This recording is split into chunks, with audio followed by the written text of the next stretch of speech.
Bonjour, voilà, je voulais vous adresser un petit mot parce qu'il est clair que nous vivons une période de grande confusion à plein de niveaux, au niveau sanitaire, au niveau des libertés, au niveau de l'éducation, au niveau des droits, et c'est ça qui me préoccupe, bien sûr, en premier chef, qu'on a d'éduquer nos enfants à la maison et en voyage et partout dans le monde. Alors voilà, je vous dire un petit mot, alerter sur ce qui est en train de se passer. Il y a tout un concert de voix, Mérieux, Blanquer et d'autres là en France, qui affirment que les parents n'ont pas à se mêler de l'éducation de leurs enfants. Et je trouve ça un petit peu dangereux. En fait, rappelons que un enfant ne s'appartient qu'à lui-même, hein, d'un point de vue strictement éthique ou philosophique. Bien sûr, il y a d'autres acteurs dans la vie d'un enfant, comme dans la vie d'un individu tout court, ses parents, sa famille, l'environnement et la société, bien sûr. Donc, on n'est pas en dehors de la société, on est dans le monde tel qu'il nous est donné à vivre, comme un petit peu tout le monde. Il devient dangereux d'avoir un discours qui serait de dire à partir du moment où vous déposez vos enfants le matin à l'école, l'enfant ne vous a, ce qui va arriver à cet enfant ne vous appartient plus. Vous n'avez pas à vous mêler de ce que la République va faire à votre enfant, va faire de votre enfant. Vous n'avez pas, en tant que parent, de droit de regard sur ce qui peut se passer dans le cadre de l'école. J'entends bien les inquiétudes et j'entends bien les dérives qu'il y a pu y avoir. La semaine dernière, évidemment, et le drame qu'a connu la France. Et je comprends que ce sont des réactions un petit peu épidermiques, un petit peu à chaud.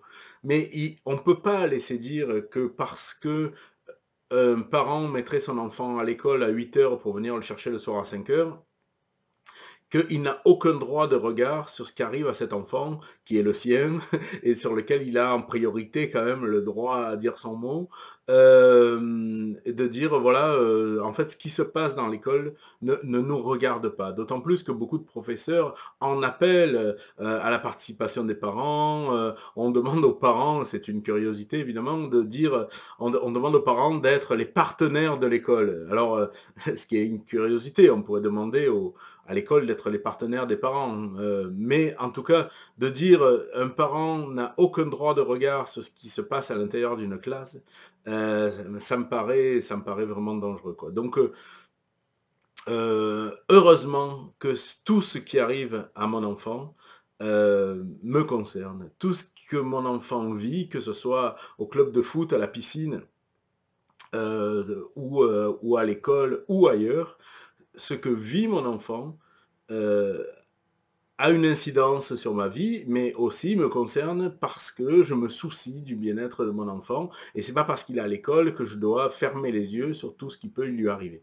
Voilà, donc non, Alors, si en plus, Monsieur Blanquer, Monsieur Macron décrète en France que l'école sera obligatoire, on a cette double injonction qui est de dire alors voilà, vous allez avoir l'obligation de mettre votre enfant à l'école, mais en plus, vous n'aurez aucun droit de regard sur ce qu'il va vivre entre 8 heures du matin et 5 heures du soir.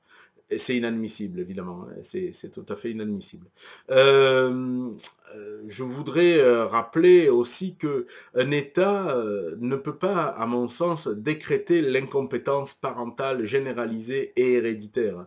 Hein. C'est-à-dire que dire des parents ne sont pas capables d'éduquer leurs enfants, voilà pourquoi l'école doit être obligatoire, nous amène à des situations totalement ridicules. Ça voudrait dire qu'on serait capable d'instruire et d'éduquer nos enfants le samedi dimanche, mais jamais du lundi au vendredi. Ça voudrait dire que l'ensemble des professeurs qui ne mettent pas leurs enfants à l'école et qui font l'école à la maison, parce qu'il y en a beaucoup, seraient capables d'éduquer les enfants des autres, mais pas les leurs. Ça voudrait dire aussi qu'un enfant qui sort de l'école de la République imprégné de toutes les valeurs de la République Arrivé à l'âge adulte, les aurait totalement oubliés puisque lui-même ne serait pas capable d'éduquer ses propres enfants à la maison. Donc en fait, on arrive à tout un tas de situations totalement ubuesques, ridicules, illogiques et contre lesquelles il faut se battre. Et je vois qu'il y a plein d'initiatives autour de ça. Je joins ma voix à toutes ces initiatives-là. Et bien sûr, ça n'a rien à voir avec le combat que mènent les enseignants pour leur liberté d'enseignement, pour leur liberté d'action, pour le manque de moyens, pour toutes les revendications qu'ils peuvent avoir. On peut en être solidaire, il n'y a aucun problème avec ça. Mais ça n'a rien à voir avec le fait de nous enlever la capacité d'éduquer nos enfants, de nous décréter finalement incapables d'éduquer nos enfants. Je rappelle que si cette loi passe et que nous sommes obligés d'envoyer nos enfants à l'école, alors garder les enfants à la maison sera finalement un crime, ou en tout cas sera un délit en tout cas. Et donc on aura le délit d'exercice illégal d'éducation. Il y a quand même quelque chose qui ne marche pas là-dedans. Il faut quand même qu'on se rende compte. Alors je fais appel au bon sens national en France, au bon sens populaire un peu partout, pour dire on ne peut pas incriminer des parents d'éduquer leurs enfants. C'est pas comme ça que ça marche, quoi. Voilà. Donc voilà, je voulais juste faire un petit point là-dessus. Et puis, bon, voilà, moi je participe évidemment à ce débat par mes livres, par mes interventions, par mes conférences, par la formation qui est à nouveau ouverte des pirates de l'éducation et auquel vous pouvez vous inscrire dès maintenant. Et voilà, je participe donc à ce débat-là en menant ma voix parmi pas mal d'autres, et je suis très content que beaucoup de monde se mobilise pour pouvoir lutter contre cette bêtise, en fait, tout simplement, qui serait de déclarer l'incompétence parentale généralisée, quoi. Voilà.